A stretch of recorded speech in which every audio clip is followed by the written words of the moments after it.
18h30 sur Al-Oula, bonsoir et bienvenue dans ce premier rendez-vous d'information de la soirée. Voici le sommaire. Cannes Maroc 2025, Sa Majesté le roi Mohamed VI s'adresse des remerciements à l'ensemble des composantes de la nation pour leur admirable contribution à la réussite de cette manifestation continentale. Dans un communiqué rendu public par le cabinet royal, le souverain réaffirme l'attachement du royaume aux valeurs de fraternité africaine, tout en regrettant les incidents survenus lors de la finale de ce tournoi footballistique. L'intégralité de ce communiqué en début de cette édition. Alerte météo, pluie, orage et neige sont attendus ce week-end dans plusieurs de nos provinces, en particulier celle du nord du royaume. Des précipitations plus que bienvenues pour les travailleurs de la terre. Nous le verrons dans la région de Sousse, Massa, aux abords du barrage Moulay Abdellah qui a atteint son niveau de remplissage maximal. Et ce temps-là fait également des heureux au Moyen Atlas. Les amoureux de la nature à Zoro profitent du décor féerique qu'offre la Poudreuse. Au programme, balades, randonnées et batailles de boules de neige pour le plus grand bonheur des petits et des grands. À la une de cette édition, ce communiqué du cabinet royal rendu public hier soir, Sa Majesté le roi Mohamed VI y exprime ses remerciements à l'ensemble des composantes de la nation qui ont admirablement contribué à la pleine réussite de la 35e édition de la Coupe d'Afrique des Nations. Une compétition continentale qui fera date. Le souverain souligne que cette CAN a été, au-delà du tournoi sportif, une célébration de l'unité africaine et un moment fort de fraternité entre les peuples. Tout en regrettant les incidents survenus lors de la finale, Sa Majesté le roi réaffirme l'attachement du royaume aux valeurs de fraternité africaine et renouvelle son engagement en faveur d'une Afrique unie et solidaire. Plus de développement avec Nisri El Hamdaoui.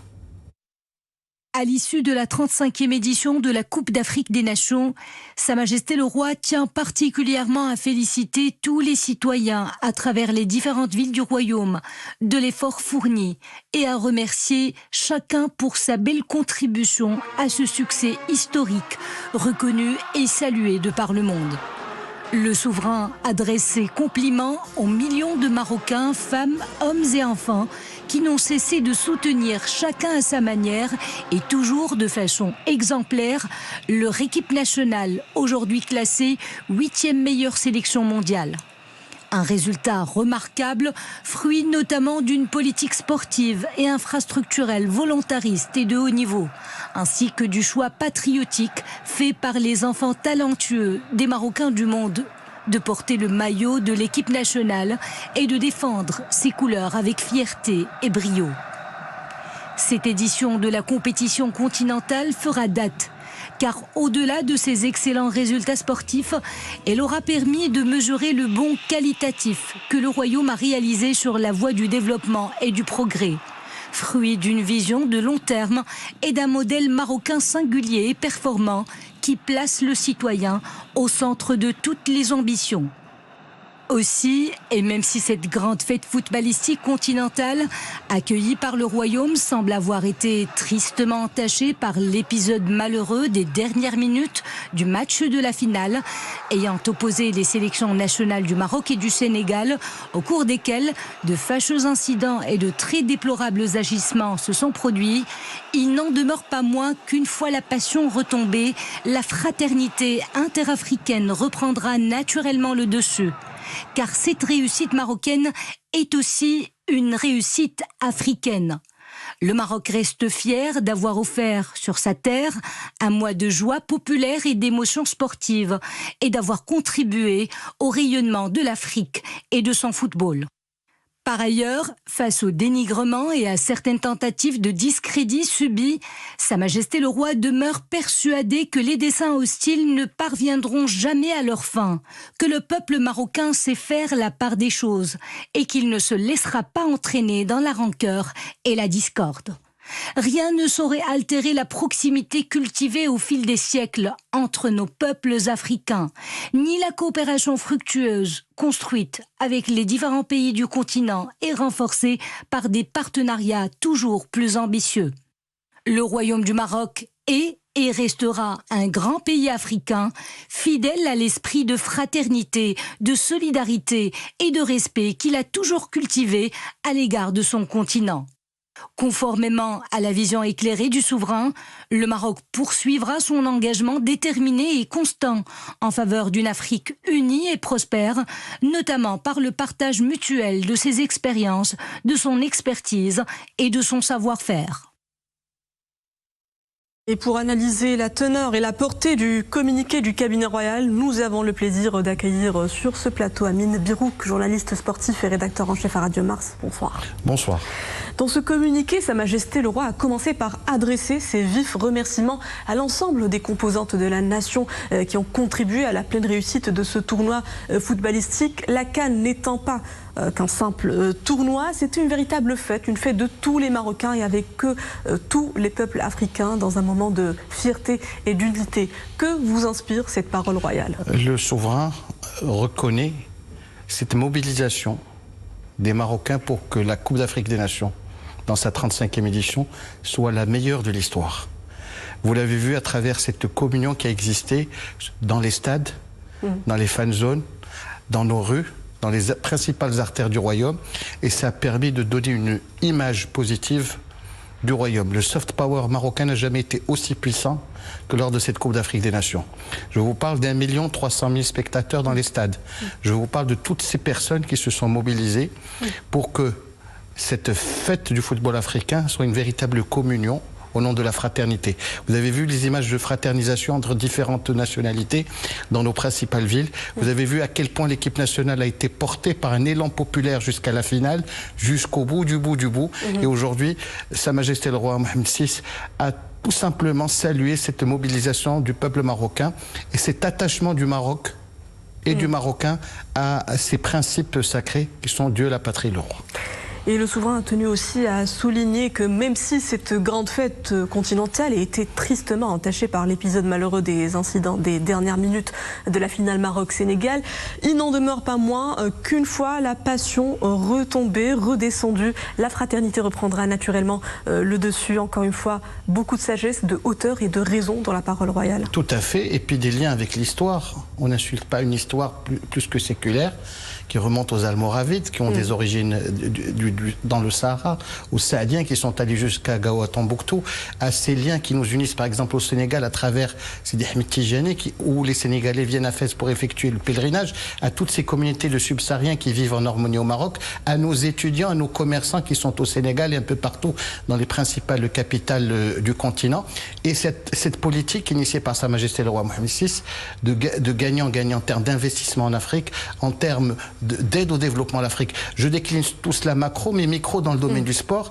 Il y a près de 45 partenariats qui ont été signés par la Fédération royale marocaine de football avec les différentes fédérations africaines pour qu'elles puissent faire leur stage, leur préparation, jouer des matchs, le cas échéant si elles ne disposent pas des infrastructures nécessaires. Donc le sport est tout simplement une déclinaison peut-être mineure, mais très importante de la vision royale d'une Afrique qui gagne et d'une Afrique unie par une fraternité de tous les instants.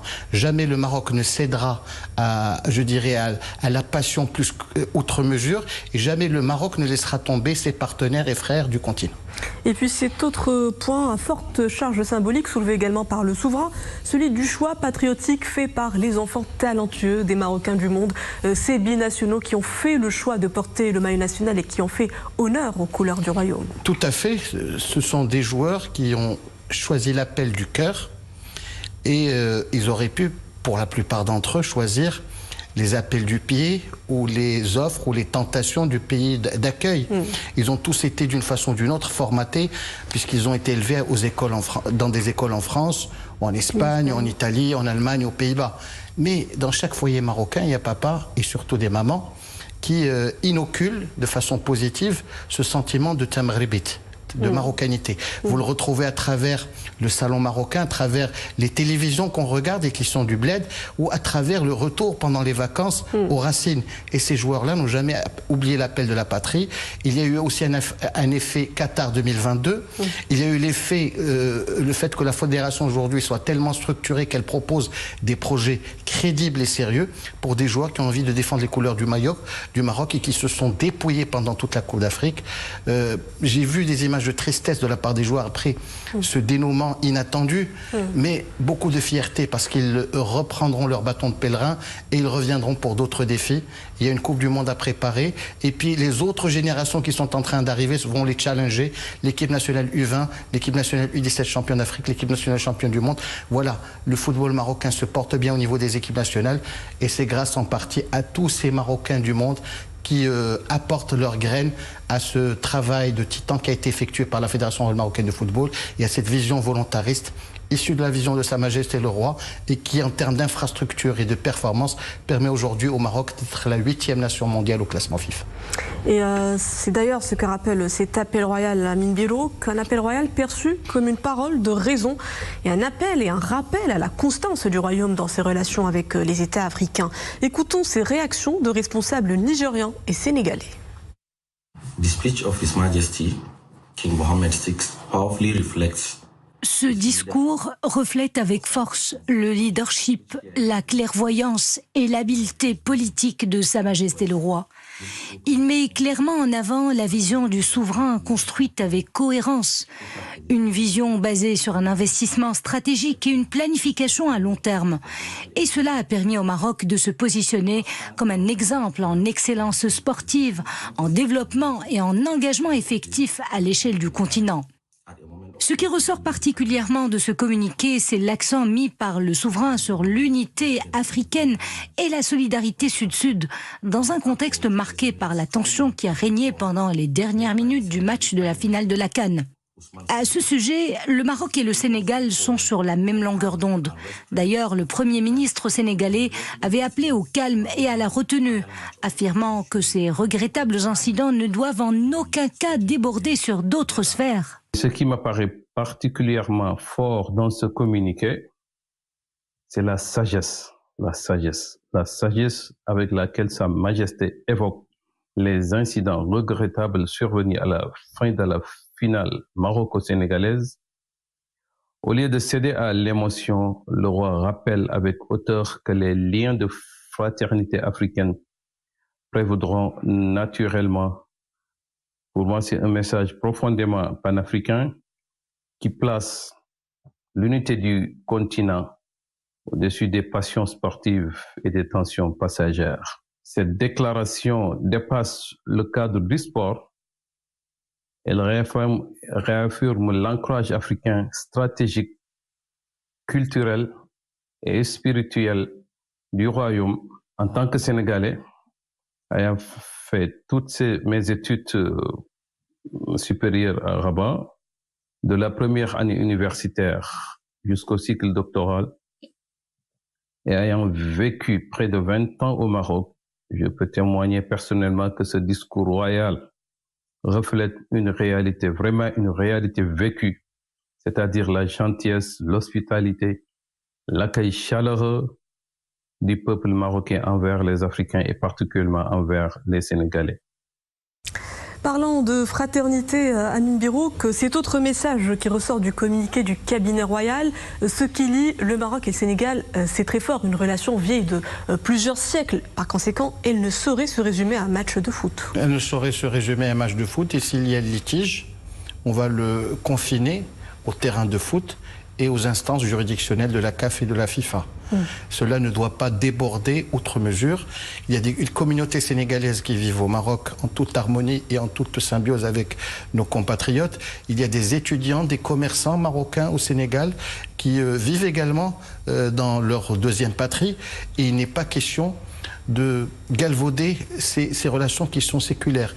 Jamais le Sénégal n'a failli au Maroc et jamais le Maroc n'a laissé tomber le Sénégal. Et aujourd'hui, ces relations qui sont plus que centenaires et depuis l'indépendance du Sénégal en 1960 sont les plus fortes. Au moment les plus terribles de la cause nationale, le Sénégal a toujours été présent aux côtés du Maroc et aujourd'hui il n'est pas question je dirais de prolonger outre mesure. Un match de foot n'est qu'un match de foot, ce n'est qu'un jeu, alors qu'il y a d'autres relations qui sont plus humaines, qui sont plus fraternelles, qui doivent subsister. Et cet autre point souligné également par le souverain, et je le cite, les desseins hostiles ne parviendront jamais à leur fin et que le peuple marocain sait faire la part des choses et qu'il ne se laissera pas entraîner dans la rancœur et la discorde. Un message, on ne peut plus fort, rien ne saura altérer les relations de fraternité africaine. Rien ne doit altérer les relations du Maroc avec ses partenaires et frères d'Afrique. Il y a eu du Morocco bashing, il y a eu un storytelling qui a duré pendant des semaines pendant la Coupe d'Afrique des Nations, qui ont cherché à nuire à l'image du Maroc parce que le Maroc a proposé la plus belle Coupe d'Afrique avec les meilleures infrastructures, avec le meilleur savoir-faire possible. Il n'est pas question de ne pas mettre à l'actif de l'Afrique qui avance et qui gagne nos infrastructures, nos moyens, notre savoir-faire, mais également il y aura certainement un avant et un notre après légendaire hospitalité. Le Marocain est quelqu'un de tolérant, d'accueillant. Quand vous allez dans une maison marocaine, il y a parfois des salons qui ne sont pas occupés pendant, je dirais, la vie de tous les jours. Mais on la laisse aux visiteurs et aux invités de marque. Et parmi les invités de marque, il y avait nos frères africains pendant cette Coupe d'Afrique des Nations. Et rien ne saurait altérer l'image que nous avons laissée. Et rien ne saurait altérer le futur qui est plus que fructueux et qui devrait aboutir à d'autres partenariats, à d'autres relations de fraternité et d'amitié entre le Royaume du Maroc et les pays d'Afrique et en particulier le Sénégal. Un message de sagesse royale, on ne peut plus fort, Amine Birouk. Sagesse et hauteur de vue de la part de Sa Majesté le Roi Mohammed VI. Tout à fait. Je remercie Amine Birouk, journaliste sportif et rédacteur en chef à Radio Mars, d'avoir répondu à nos questions. Et dans le prolongement de cette dynamique sportive, un partenariat d'envergure vient d'être scellé avec la FIFA. Il prévoit la création de 30 mini-terrains de football de proximité. Ces FIFA Arena seront construits pour être intégrés dans des lieux de vie clés, notamment les écoles. Un chantier programmé en vertu d'une convention signée dimanche dernier au bureau Afrique de la FIFA au complexe Mohammed VI de football à Marmora. Selon l'instance footballistique mondiale, ce partenariat unique, inédit et historique s'inscrit dans une vision commune visant à renforcer le lien entre sport, éducation et développement social, en mettant le football au service de la jeunesse marocaine. Également à la une de l'actualité, ce conseil de gouvernement tenu aujourd'hui sous la présidence du chef du gouvernement, Aziz Khnouch. L'exécutif s'est d'abord informé sur un accord entre les gouvernements du Royaume du Maroc et de la République du Libéria dans le domaine de la coopération militaire signé à Rabat le 21 octobre 2025. Le Conseil a pris ensuite connaissance du projet de loi portant approbation du dit accord. Également à l'ordre du jour, l'approbation du projet de décret instituant une rémunération sur les services fournis par le Centre de diffusion de l'information juridique relevant du ministère de la Justice. Le Conseil s'est également penché sur l'approbation du projet de décret modifiant et complétant le décret instituant une prime au profit des enseignants de l'enseignement originel et une bourse au profit des élèves et étudiants du dit enseignement. Le Conseil du gouvernement a par ailleurs approuvé le projet de loi portant dissolution et liquidation de l'Agence nationale des plantes médicinales et aromatiques en vue de la transformer en établissement universitaire relevant de l'université Sidi Mohammed Ben Abdallah. En Espagne, une ressortissante marocaine confirmée parmi les victimes de l'accident ferroviaire survenu, rappelons-le, dimanche dernier en Andalousie, qui a fait 45 morts. C'est ce que confirme l'ambassade du Maroc à Madrid. La victime, une femme résidente à Madrid, se trouvait à bord de l'un des trains impliqués dans la collision survenue à Adamous, dans le sud de l'Espagne, entre deux trains à grande vitesse circulant sur des voies parallèles en sens opposé et transportant près de 500 passagers. Et on enchaîne avec ce bulletin d'alerte météo qui annonce pluie, orage et neige. Entre 35 et 60 mm, voici le volume des précipitations attendues cette nuit et jusqu'à demain midi dans les provinces nord et centre ainsi que le Moyen Atlas. De fortes pluies avec risque d'orage déborderont aussi vers les provinces de Sidi Slimane, Sidi Qassem, قنيطرة دريوش رحمنا قلات رغنا الحوسطات برشيد خريبكا طنجة سيلا لاغاش الحسيمة فقي بن صالح أزيلا صخيرة تيمغا سالي غابان وسر محمدية مدجونة كازابلانكا et Ben Slimane avec des hauteurs attendues d'environ 20 à 35 mm. L'épisode neigeux persiste également jusqu'à demain midi. Il tombera entre 20 et 50 cm à Taroudan, L'Haouz, Azelal, Bnimlal, Ifran, Khnifra, Midelt, Boulman, Gersif, Ouarzazat, Tinrir, Sfro et Taza. Puis prudence, le vent soufflera fort ce soir et demain sur la plupart de nos régions. Enfin, le froid se fera sentir ce week-end avec un thermomètre qui frôlera les moins 8 degrés à Midelt, Boulman, Sfro, Gersif, Taza, Ouarzazat, Taroudan, Tinrir, El-Haous, Azelal, Bnimlal, Ifran, Khnifra et Chichawa. Et pour passer confortablement, mais aussi et surtout sûrement ce week-end qui coïncide avec le début des vacances scolaires, le ministère de l'Équipement et de l'Eau appelle les usagers de la route à bien se préparer avant le voyage. Cela passe par des gestes simples, vérifier l'état mécanique de son véhicule, pneus, essuie-glace et chauffage. Les automobilistes sont également appelés à la plus grande vigilance, surtout au niveau des sections routières susceptibles d'être submergées, notamment les points bas et les traversées de la route des Oued et Chaba. Évitez surtout toute aventure de passer sur les radiers submersibles pendant les crues. Pour toute information complémentaire, contactez le centre de permanence de la Direction générale des routes joignables au 05 37 71 17 17. Des conditions météorologiques défavorables qui perturbent le trafic maritime. La province de Cadiz est en proie à la tempête Ingrid, impactant ce vendredi l'activité au niveau du port espagnol de Tarifa et celui de Tanger. Sachez que les compagnies maritimes Africa Morocco Link et Baleria ont annoncé l'annulation des liaisons programmées à destination de Tanger à partir de 15h. Au total, 5 traversées prévues entre 15h et 21h n'ont pas été assurées. Pourtant, à 3 jours consécutifs, les interruptions enregistrées sur cette ligne maritime. La suspension concerne également une traversée de Baleria programmée demain à 9h. Les liaisons maritimes entre le port d'Algeciras et Tanger-Med se poursuivent normalement sans annulation signalée à ce stade.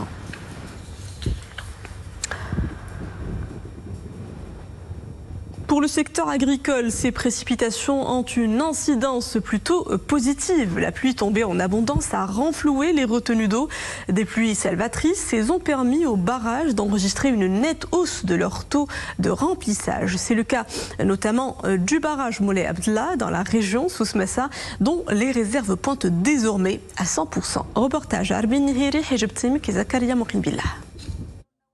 Cela fait des années que la retenue du barrage Moulay Abdellah n'avait affiché un tel niveau de remplissage. Cette amélioration des ressources hydriques est le fruit des importantes précipitations qui ont intéressé la province d'Agadir et d'Outanan, à l'image des autres régions du royaume. Une progression notable qui n'est pas sans ravir les responsables de cette structure hydrique. Les dernières précipitations ont fortement contribué à alimenter la retenue du barrage. Ces apports exceptionnels reçus ont permis de passer d'un taux de remplissage de 60 à 100% en seulement 72 heures. La dernière fois que le barrage affiché complet remonte à 2014. L'amélioration des ressources hydriques ravive les espoirs des agriculteurs. La saison s'annonce bien. En témoigne la qualité des fruits plantés dans cette région.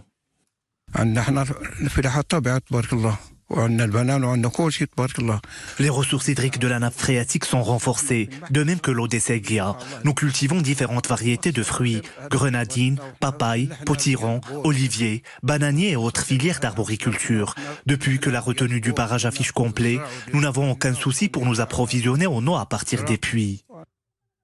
Après des années de déficit pluviométrique, les précipitations importantes de cette année semblent annoncer une nouvelle ère pour les ressources hydriques et les activités agricoles. L'ensemble des barrages situés dans la région Souss-Massa enregistre aujourd'hui plus de 391 millions de mètres cubes d'eau, soit un taux de remplissage global de 52,8%.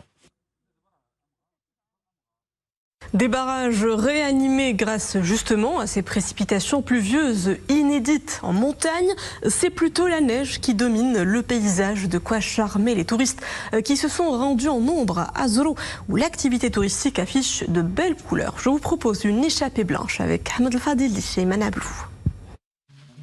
Une file de voitures sous la neige, c'est le grand retour du beau manteau blanc de la nature après 7 ans de sécheresse. L'occasion rêvée pour de nombreux visiteurs afin de redécouvrir Azro. La neige façonne et redessine les paysages pour le plaisir des yeux de tous les sens. J'ai 16 ans, je suis née à Azro, mais je n'ai jamais vu autant de neige. Ici, la montagne impose son rythme et invite à une forme de retraite douce. Les visiteurs de la province immortalisent des moments joyeux et réconfortants sur les reliefs. J'habite à Mshrab el-Qseri. Je suis venue exclusivement pour la neige. Il neige vraiment en abondance à Azro en ce moment. Cela fait des années que je n'ai pas vu ça. J'espère qu'il neigera encore plus. Je n'ai pas vu autant de neige depuis 2017 ici à Azro. Dieu merci, grâce à ces chutes de neige, la saison sera bonne. La nature n'en sera que plus belle. Et ça plaît aux touristes. Je suis venue en famille de Kenitra. Nous avons été à Ifrane et à Al-Hajb. Et là, nous sommes à Azro. Les paysages sont époustouflants en montagne. C'est vraiment admirable. Et oui, voyager en hiver, c'est découvrir un Maroc plus intime, mais tout aussi spectaculaire. Les décors enneigés tout au long de cet épisode hivernal font également le bonheur de la faune locale. Ces groupes de singes magots de l'Atlas profitent des flocons de neige et se délectent visiblement au sein de la vaste cédrée de la province. Et c'était l'escale de fin de ce journal. Merci à vous de l'avoir suivi. Le retour de l'info, c'est à 20h30. Excellente suite des programmes à tous sur Al-Oula.